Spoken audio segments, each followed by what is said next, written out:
मत्ती रचित सुसमाचार अध्याय 11 और उसका 28 पद। मत्ती रचित सुसमाचार book of Matthew chapter 11 verse 28। हे सब परिश्रम करने वालों, हाँ, प्रभु यीशु मसीह ने कहा, हे सब परिश्रम करने वालों और बोझ से दबे हुए लोगों, और बोझ से दबे हुए लोगों, मेरे पास आओ, मेरे पास आओ। परिश्रम करने वालों, बोझ से दबे लोगों, यीशु ने कहा मेरे पास आओ। अक्सर हम उन्हीं लोगों को अपने पास बुलाते हैं जो खुश मिजाज है, जिनकी अच्छी सैलरी है, तनख्वाह है, जो हमारे काम के हैं, जो हमारा काम करेंगे। हम अक्सर उन्हीं लोगों को अपने पास बुलाते हैं, लेकिन यीशु ने कहा, हे सब परिश्रम करने वालों और बोझ से दबे हुए लोगों, यीशु ने कहा मेरे पास आ जाओ।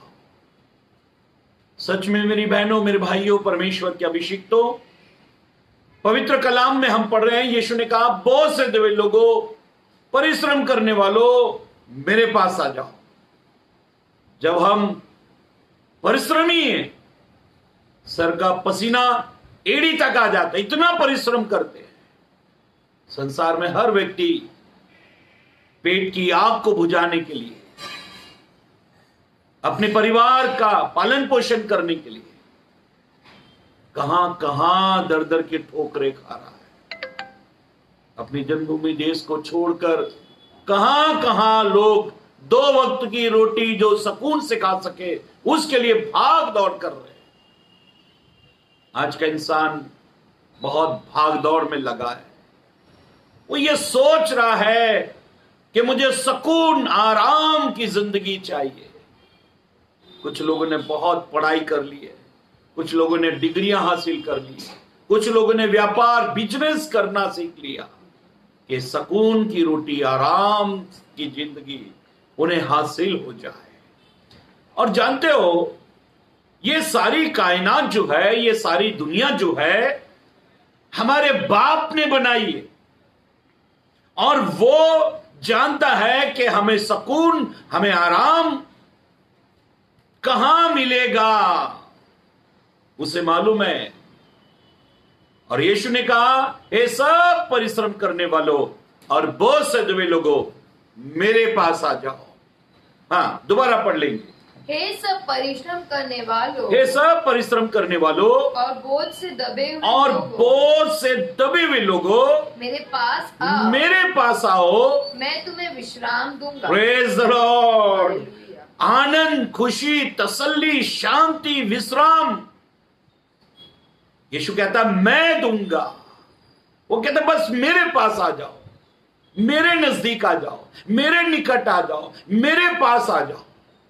हम दुनिया में कहां कहां दौड़ रहे हैं और नहीं जानते कि जिसने ये सारी दुनिया बनाई है, हम उसी के पास नहीं आते। आज इंसान लंबी लाइन लगाकर डॉक्टर से लंबे, बहुत महंगा महंगा डॉक्टर चुन लेते हैं। बड़े बड़े अस्पतालों में वो नंबर लगाते रहते हैं। नेताओं से मिलने के लिए इसकी सिफारिश, उसकी सिफारिश, ये इसके हाथ जोड़, उसके पैर पकड़, नेताओं के पास चले जाते हैं। एक आराम की जिंदगी, एक सुकून की जिंदगी इंसान चाहता है, और वो कहां कहां हाथ पैर जोड़ता है, कहां कहां दौड़ता है। परमेश्वर के बेटे, परमेश्वर की बेटियों, परमेश्वर के दासों, हमारे जीवन के लिए जो सुकून, जो आराम प्रभु ने रखा है, हम कभी भी प्रभु के पास नहीं जाते।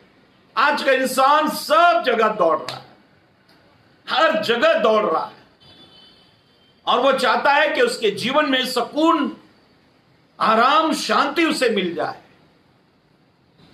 जब ज्यादा टेंशन में आ जाता है तो वो नशे की जगह पर दौड़ने लगता है। वो सोचता है नशे की चीज में मुझे आराम मिलेगा, लेकिन नशा और उसकी जिंदगी को बर्बाद कर देता है। यार दोस्तों में जाते हैं, दुख तकलीफ को लेकर जाते हैं, मालूम पड़ता है सब ने हाथ ऊपर कर दिए, कोई हमसे बात करने को तैयार नहीं। हम हमारे बोझ को, हमारे मेहनत के जीवन को, जो बहुत हम टूट चुके, थक चुके, अब हम कहां जाएं? ऐसे समय केवल यीशु हमसे कहता है, मेरे बेटे तू टूट चुका है, तू थक चुका है, तुझे मेरे पास आने की जरूरत है।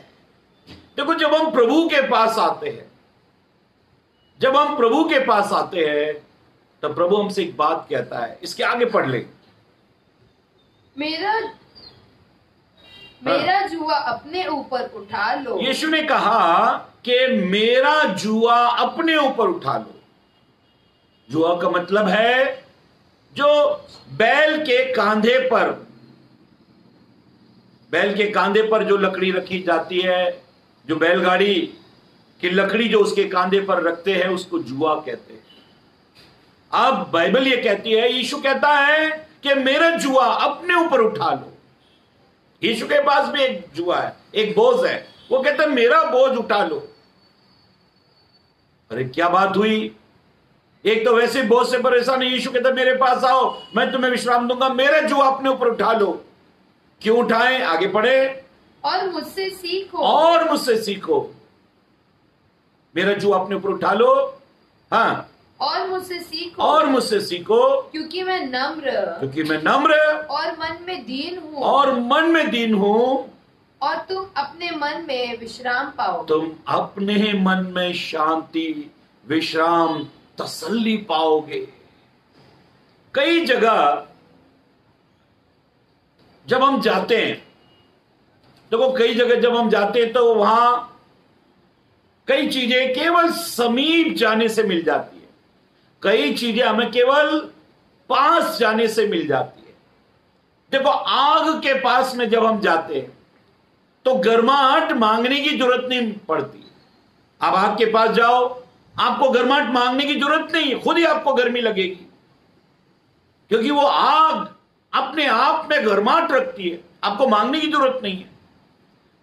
आप बर्फीले इलाके में चले जाओ, जब आप बर्फीले इलाके में जाओगे तो आपको शीतलता, ठंड मांगने की जरूरत नहीं पड़ती, वो खुद मिल जाएगी, केवल आप उसके पास जाओ।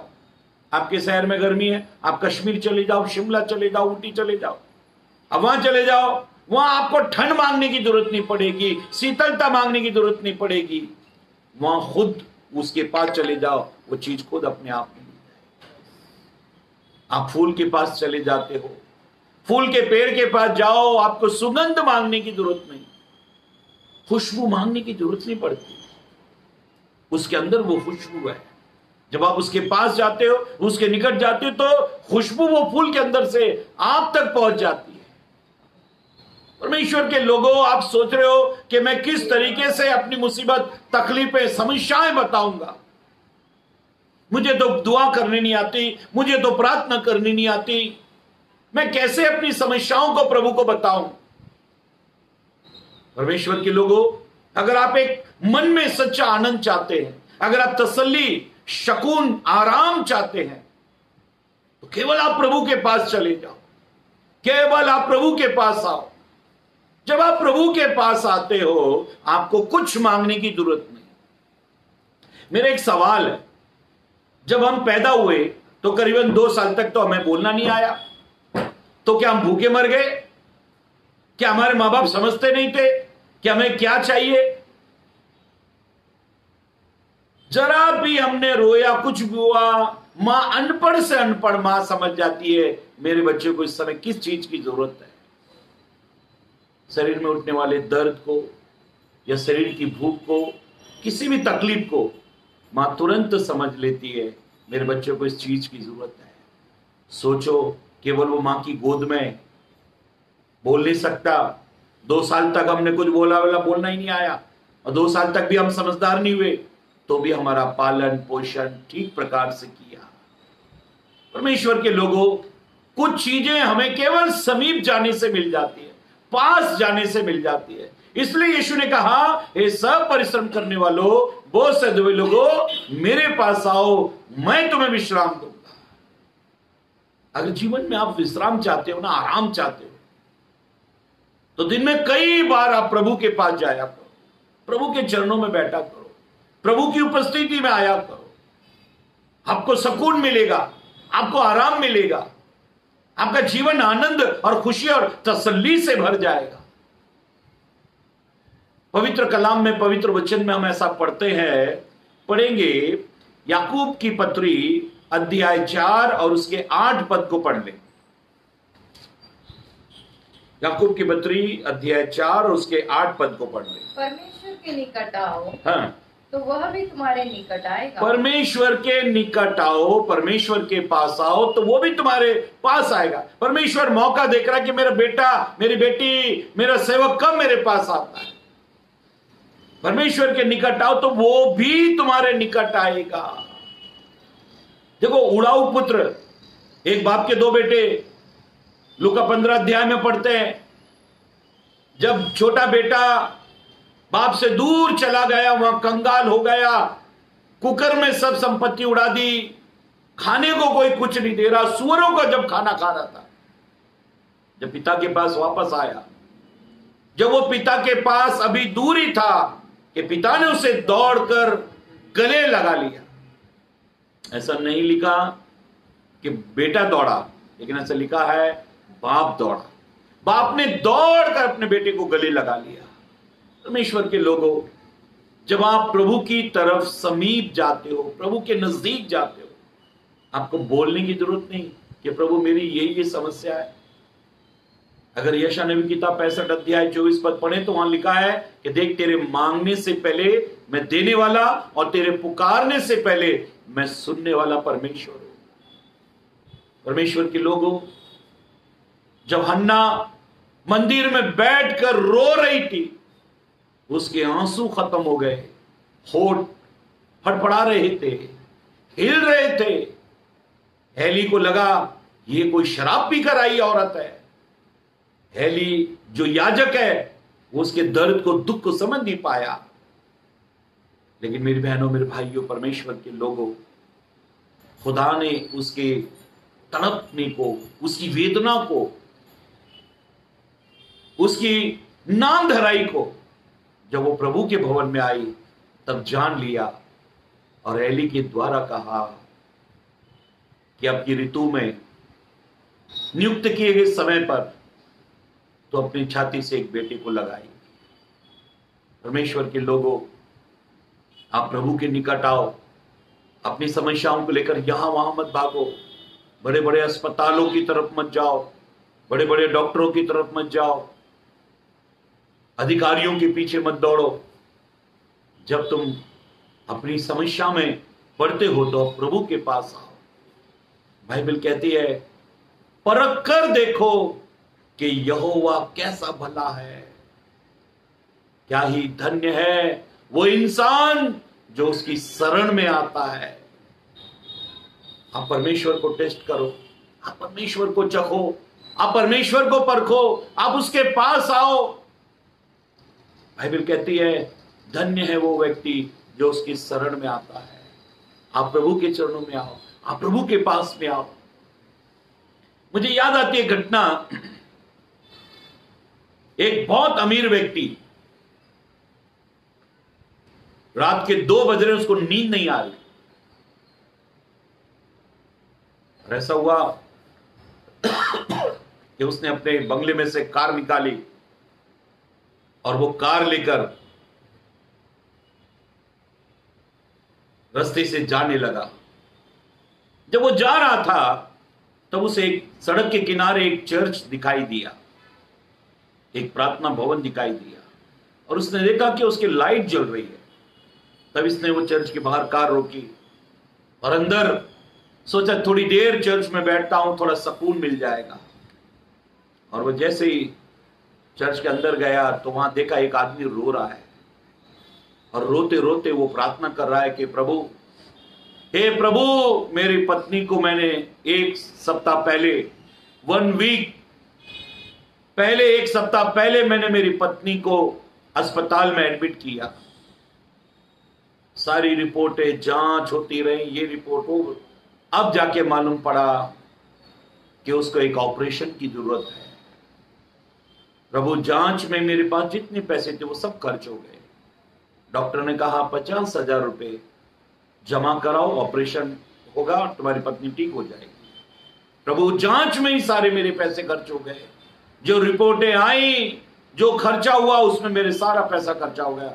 अब ऑपरेशन के लिए 50,000 रुपए मेरे पास नहीं है। प्रभु, इतने में ये धनवान अमीर व्यक्ति उस भाई के पास गया और उसके कांधे पर उसने हाथ रख दिया। उसने दुआ खत्म की और उसकी तरफ देखा। बोला, भाई, मैंने आपकी प्रार्थना सुनी है, आप जो प्रभु से बोल रहे थे।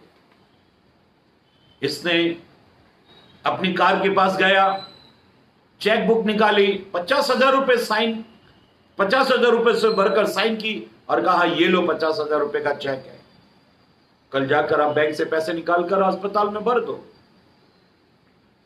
इसने बोला, बहुत बहुत शुक्रिया भाई साहब, आपने मेरी मदद की, प्रभु आपको बहुत आशीष दे। तभी व्यक्ति जाने लगा।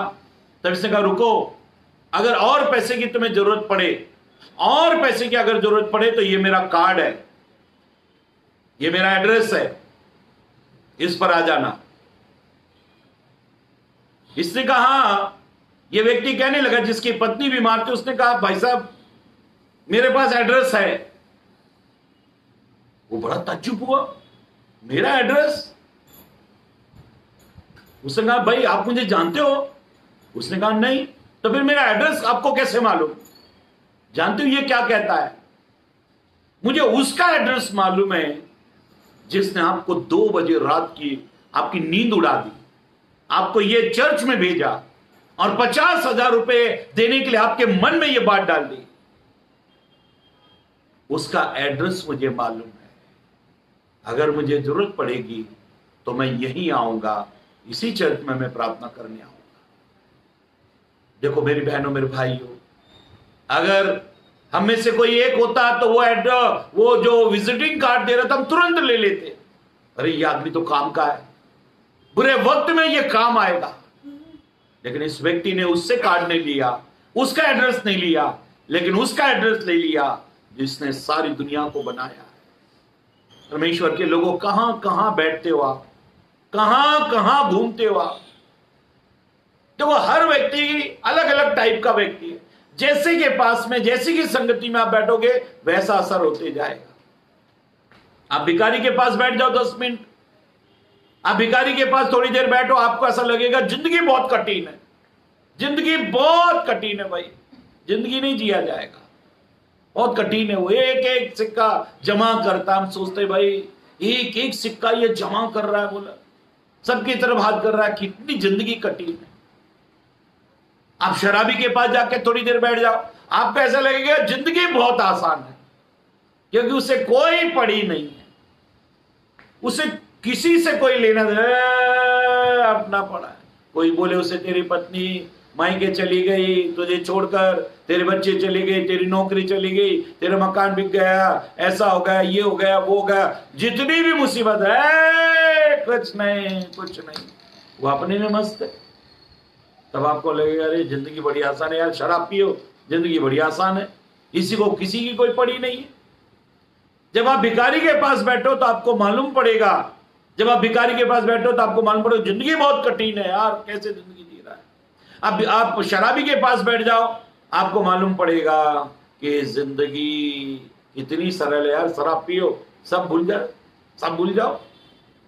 आप एक व्यापारी के पास बैठ जाओ, आप एक व्यापारी के पास, बिजनेसमैन के पास बैठ जाओ, आपको मालूम पड़ेगा आपसे गरीब आदमी कोई नहीं, क्योंकि वो करोड़ों अरबों पति रहता है, कैसे पैसे कमाता है, आपको कि मैं इसके सामने कुछ भी नहीं। आप कभी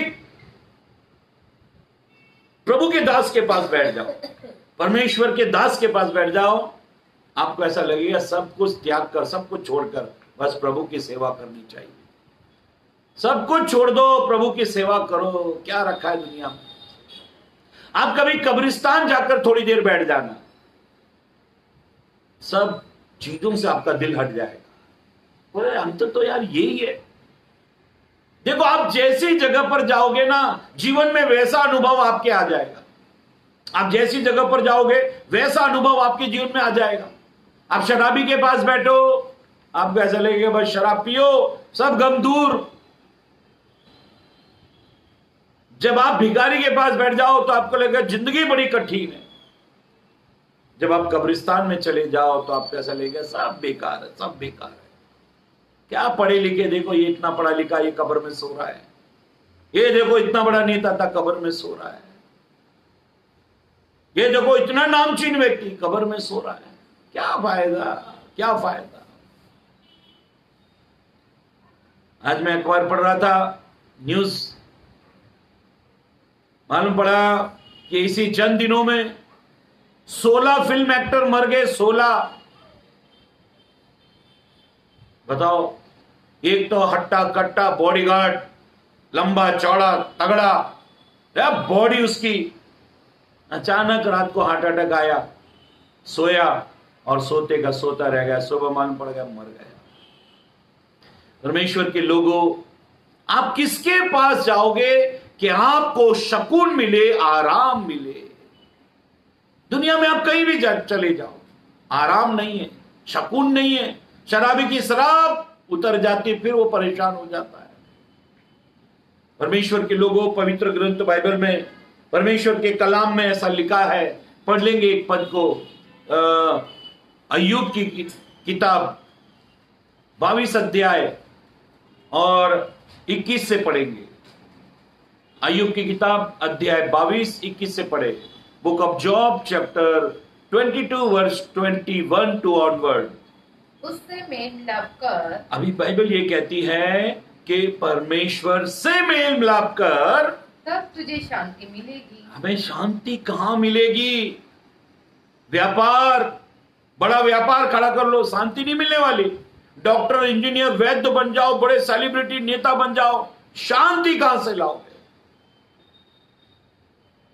बड़े बंगले, सोना चांदी, जेवरात, सब चीजें खरीद लो, शांति कहां से लाओगे? पवित्र कलाम में लिखा है, परमेश्वर से मेल मिलाप कर, तब तुझे शांति मिलेगी।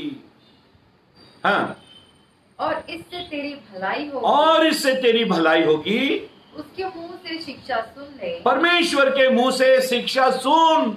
हाँ, और उसके वचन अपने मन में रख। परमेश्वर के वचन को अपने मन में रख। यदि तू सर्वशक्तिमान की ओर फिर के समीप जाए, अगर तुम परमेश्वर के समीप जाओगे, अगर तुम परमेश्वर के पास जाओगे और अपने डेरे से कुटिल काम दूर करे, तब तुम अपने घर से कुटिलता के कामों को दूर करोगे।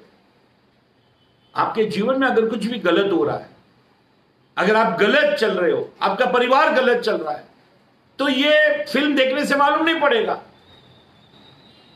आपके जीवन में पाप है, आप गलत जीवन जी रहे हो, ये कब मालूम पड़ेगा? जब हम परमेश्वर के पास जाएंगे।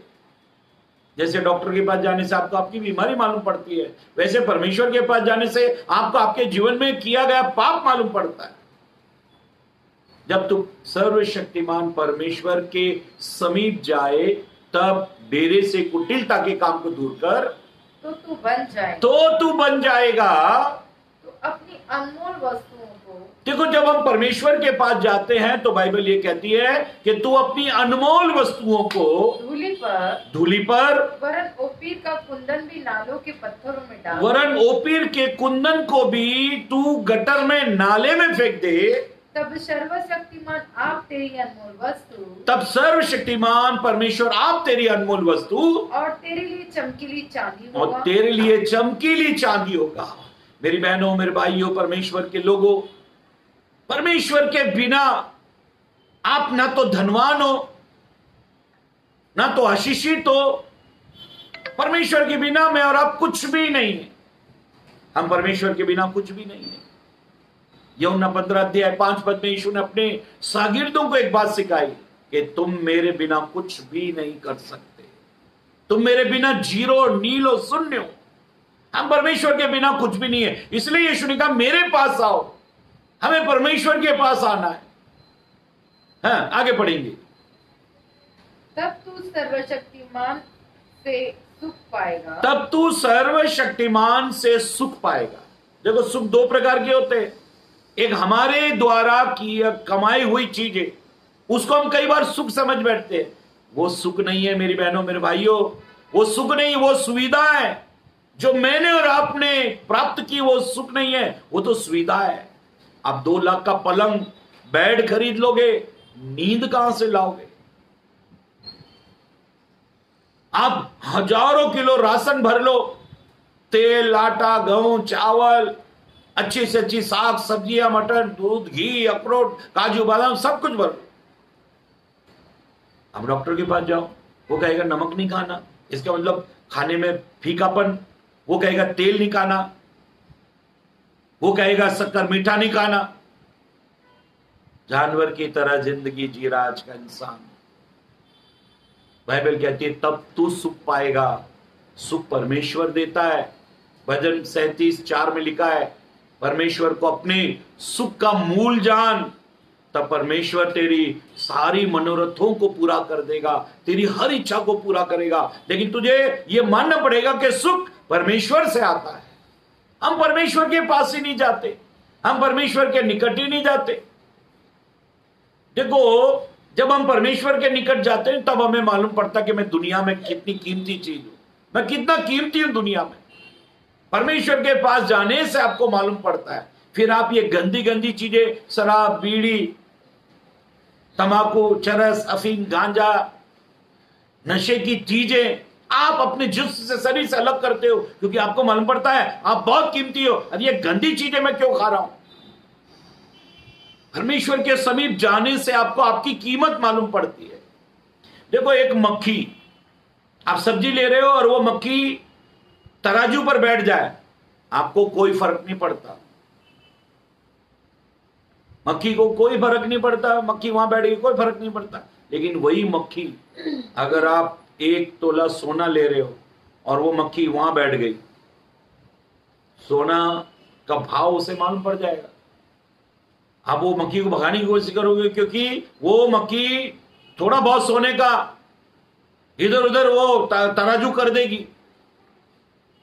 परमेश्वर के लोगों, ये सच है कि आप किसके साथ बैठते हो, आप कहां बैठते हो, किसके साथ बैठते हो, ये बहुत महत्वपूर्ण है।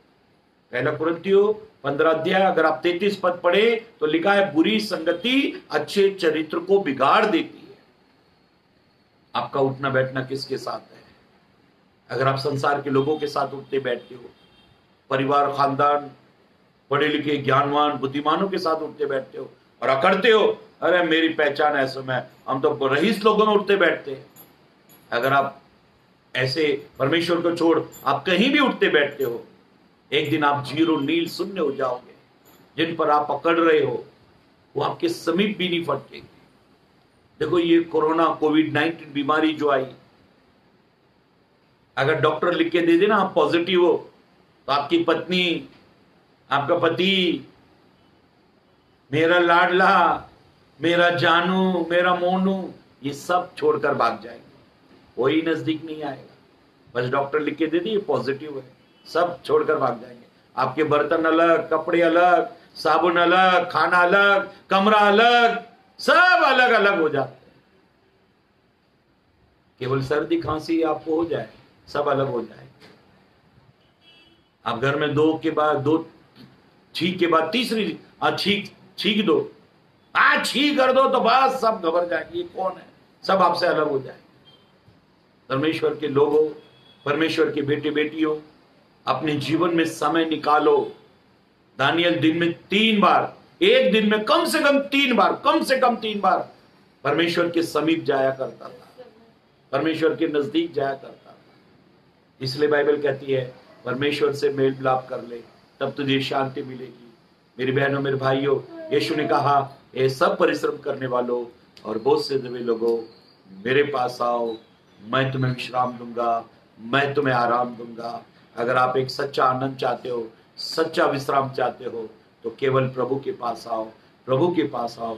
महंगी से महंगी जगह मत जाओ, बड़े बड़े ऊंचे महल मकानों में आपको आराम नहीं मिलेगा। आराम केवल आपको प्रभु के पास मिलेगा, प्रभु के चरणों में मिलेगा। इसलिए प्रभु यीशु ने कहा, ये सब परिश्रम करने वालों और बोझ से दबे लोगों, मेरे पास आओ, मैं तुम्हें विश्राम दूंगा। प्रभु इस वचन से आप सभी को आशीष दे। इस वचन को, इस वीडियो को अधिक से अधिक शेयर करें ताकि लोग प्रभु के पास आए और प्रभु की उपस्थिति में रहें।